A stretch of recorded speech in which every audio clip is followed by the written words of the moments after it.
তো নমস্কার বন্ধুরা, আজকে অনেক খুশি কারণ আমার ভাইয়ে কিনছে একটা নতুন বাইক আর আমি তো এখন খুব লইয়া লইয়া ঘুরমু আর অনেক জায়গা দৌড়াইমু এখান লইয়া।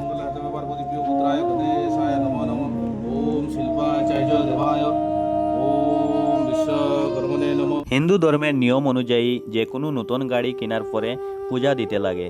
তো ঠিক আমরাও সেইভাবে আই গেলাম গিয়া আমাদের গ্রামের যে ঐতিহ্যবাহী মন্দির বনসতী মন্দিরে পূজা দিলাম, তারপর প্রসাদ খাওয়া হইলো, তারপরে সবে মিলিয়ে আবারও বাড়িতে আই গেলাম।